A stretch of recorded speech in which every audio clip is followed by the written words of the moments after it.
Had a problem this morning trying to get that chipper up a very narrow path. We weren't strong enough to carry it, so we're now going to try and get it up as far as we can by just reversing it and then unhitching it. But the vehicle, that huge thing, was not able to just drag it up, because the path, as you can see, is quite sort of narrow really. But we want the chipper right up there, because that's where not only the branches are, but where we want the actual bark when it's chipped. Lisa is clerk of works today. Keep coming, Paul. Moving more.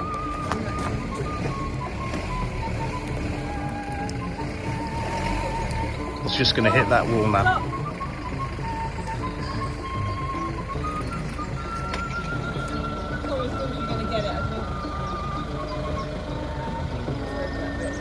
Right, I think I might be required now to provide a bit of muscle power. Do you think we're up enough, Paul? I think we could move some bricks, maybe get another... Yeah, we could take that... we could take a course of... I mean, it's probably... It's only going to give you another foot. Once you unhook it. Seems to be on the flat. Yeah, I mean, it's... I think we're over the worst. Unless I just take that top rock off and you come back another foot. Yeah, it's level enough. It's past that road. Hello, and welcome to another edition of the Parsons Progress. I'm holding my phone up this time. I haven't got my Canon on a tripod, because I'm having a breather. The chipper man arrived today at 8:30, and what with the clocks going back and getting up before that and getting my meditation in, quite an early start. And well, we had a right rigmarole trying to get the thing up the bank. I don't know how many tons it weighs. It weighs quite a few tons. And anyway, we got it sufficiently up the track in order to do some chipping. But of course, we've got literal mountains of matted leafage and branchage that needs to be chipped. And of course, the trouble is, when it's felled, it just falls where it falls and it mats. And so you've got branches under branches, and it's not an easy thing to pull it all out. But Lisa has been up there manfully tugging away. I've tried to assist, but of course I'm knackered. And this really segues into what I said on the video a couple of days ago. This is a young man's game. And today has proved it. Everybody thinks it's just going to be... Well, probably people think I just sit on the veranda drinking whiskey or coffee, as I am now, and smoking my pipe. But there's a lot of work involved. And it's hard manual labour. Yes, you can pay people to do it, but when you want to get on with things like we do and get that stuff cleared, you've got to pull your finger out. So I'm just going to carry on with my pipe. This is just a quick intro. I'll do a proper chat later possibly, but I thought I'd just chime in now while I'm having a 5-minute break and a puff on my pipe. And I was gagging for a smoke actually, and it's a lovely day for it. I mean, you can imagine doing this in the pouring rain. Anyway, my hand's probably shaking a little bit. I hope there's an anti-stabilizer on this. But anyway, yeah, I'll speak to you shortly.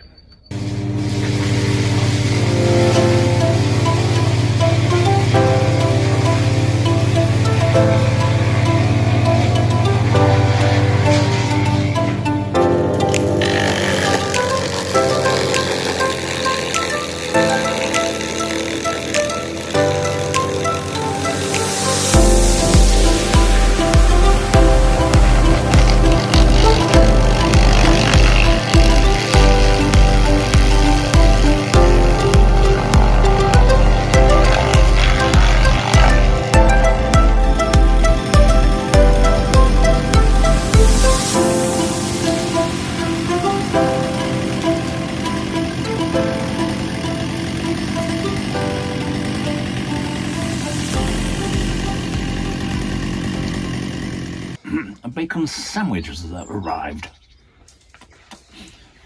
Now, not too soon. because all this hard work requires something like that. Yeah. Oh, I tell you, it is a young man's game, but I'm very fortunate because I've got a young girl here helping me out. And not only that, provides bacon sandwiches and does the lion's share of the manual work. I'm basically just the talent. Anyway, I'm sure you don't want me to watch me eating a bacon sandwich. But I do need to keep my strength up on the mountain.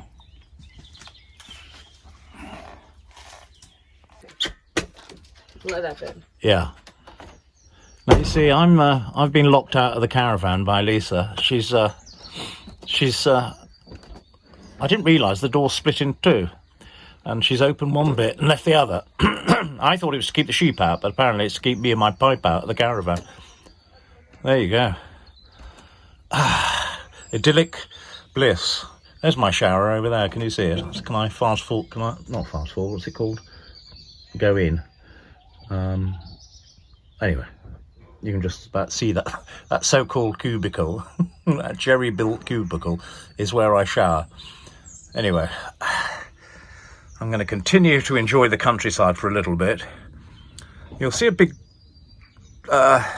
pole there. That's where I get my electricity from. I managed to get on grid, as I'd explained in a previous video. And yes, it is something of an eyesore because the countryside is absolutely beautiful here. That's my birdseed, that galvanised trough. Not trough, bin. Anyway, going back to that monstrosity there. Yes, it's in front of the caravan, but of course it's not in front of the house. It's nowhere near the house, so you won't see it from any of the vistas, from any of the rooms. And I hope to put French doors in at some point. I'm going to have mullioned windows overlooking the Welsh Marches. Right up there, in the distance, I'll see if I can, you won't be able to get it through all of that brush, but right up there is Stiperstones, where the Devil's Chair is. But this is a beautiful view. Camera doesn't really pick it up on the iPhone. I'm not on my Canon. I'm not that organised quite today. It's been a tumultuous day. But anyway, we're cracking on. Although it doesn't look like we've done anything when I look at all the brush, but I'm sure we'll get somewhere in the end.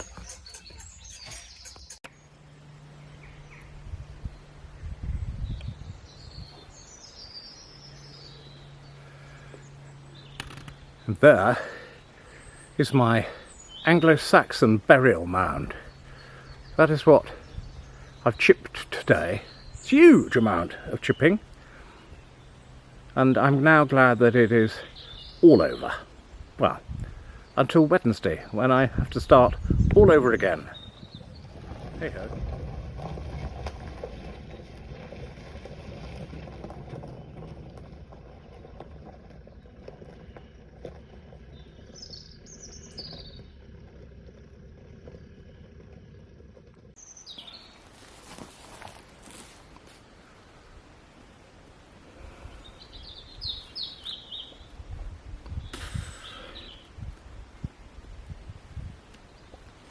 Hello.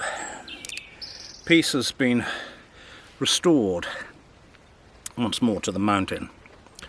I'm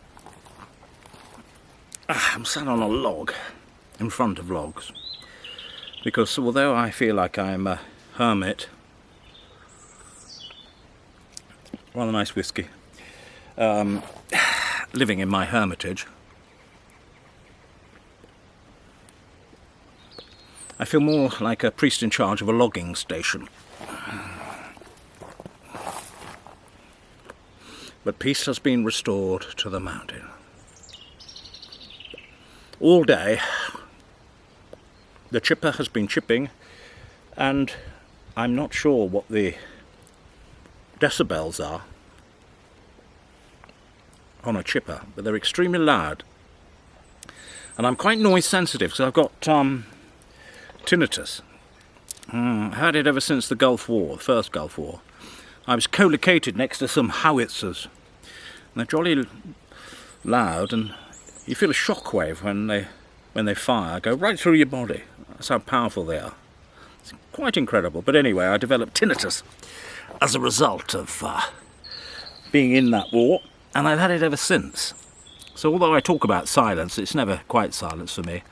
And this blessed chipper spiked it. You get spikes in your tinnitus, and sometimes it's a bit louder than, at other times. I'm leaning forward because I don't think I'm completely in frame. I'll slip off my perch at this rate, or maybe go backwards. That's the way you achieve it. How about that? Trying to keep my big tummy out of shot. Not that I care, as I said yesterday on the videos. Well, I do care actually, only because I want to live a bit longer. Anyway, enjoying a nice whiskey now at the end of the day. The chap Paul who came with his chipper, what a marvellous man. He worked solidly all day. I don't think he took lunch. Took the odd little break, but not much. I've never known a work ethic like it, and it was so odd because I was talking about work, wasn't I, yesterday? But we're getting there. I never thought he was going to get it all done today. I mean, he might have done, but once we started, we just saw the enormity of the task in front of us. And as such, he's going to come back. He's going to come back Wednesday. Excuse me a minute.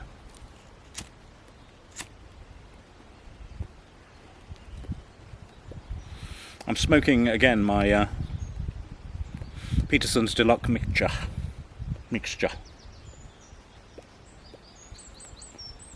And the reason I'm smoking is because I've run out of my mixture 965, which should be arriving tomorrow.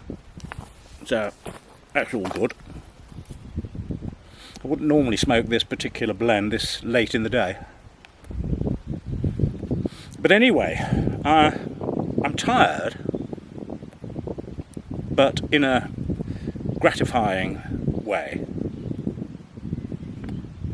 Got all my logs. I've got enough logs here now to last another 50 years. And as I say, he's coming back Wednesday. I mean, it's great now. I mean, I can see right along the terrace into the woodlands up there now.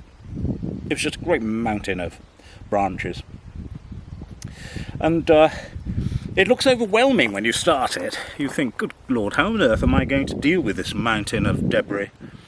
How am I going to get all the work done? I've been down here, 2 weeks? And I told myself I wouldn't do anything for a couple of weeks. I just wanted to get over the trauma of moving and the trauma of packing.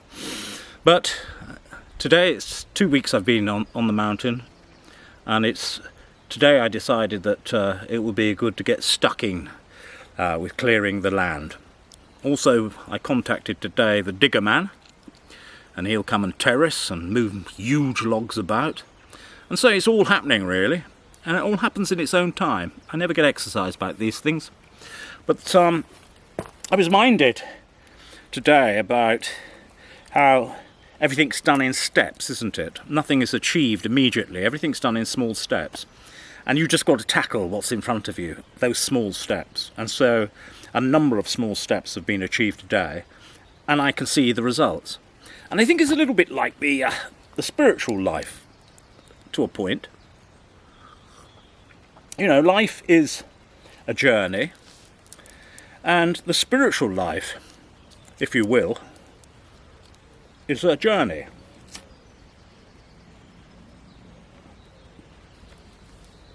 Now, not everybody that watches this channel is religious, or would call themselves religious. They may say, I'm spiritual, but I'm not religious. That's okay.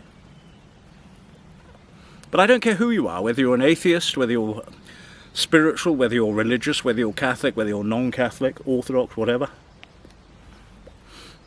Whatever way you carve it up, we're on a journey. You may be into a journey into annihilation or oblivion if you're an atheist. If you happen to be true, what you believe is true.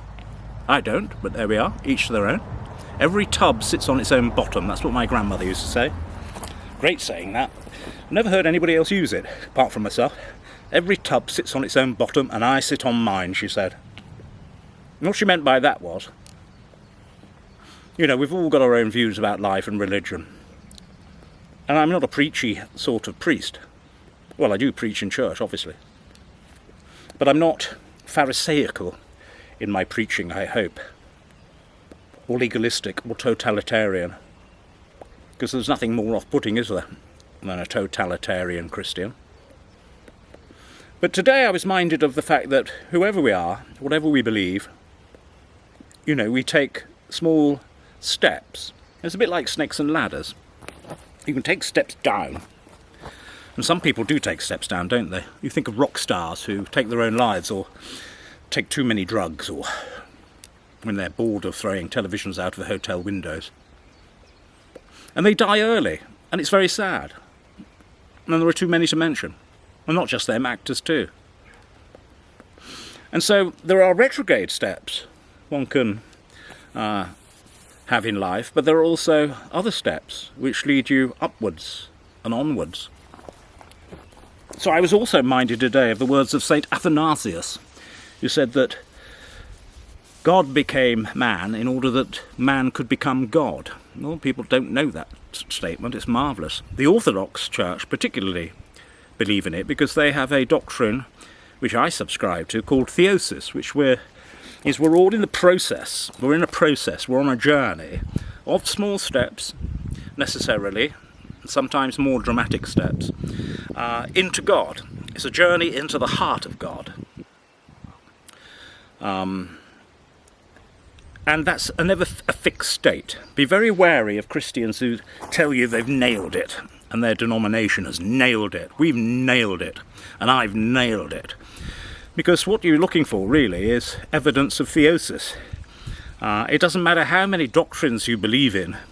If you haven't managed to actually progress spiritually, then what use were your doctrines? That's what I would say.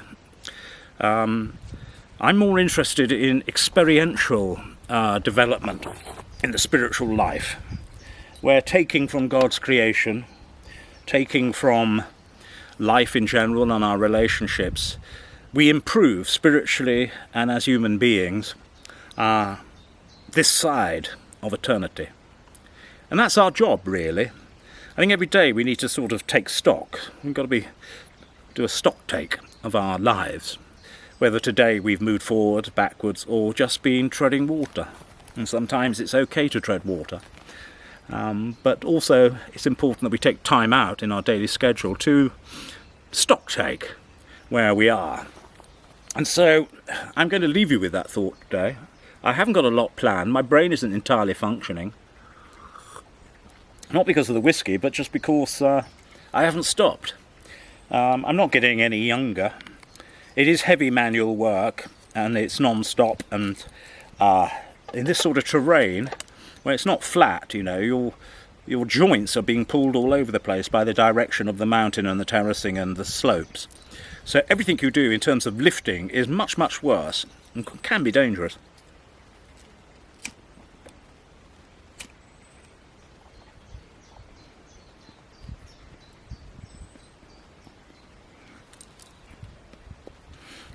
But there's nothing like a pipe, is there, at the end of the day? When the peace of the mountain has been restored, a whiskey in hand, the solace of a good tobacco, God is in his heaven, and I'm on his earth, and hopefully we're moving towards each other.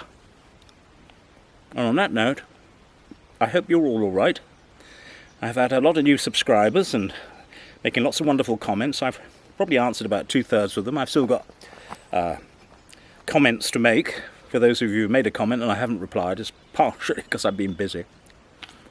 But lovely to have all my new subscribers on board. I do appreciate it. I appreciate your company. Can get lonely up here. But I've got my birds, I've got my trees, I've got my views, I've got my mountains. So I'm in a good place. I'll see you, God willing, on the next video.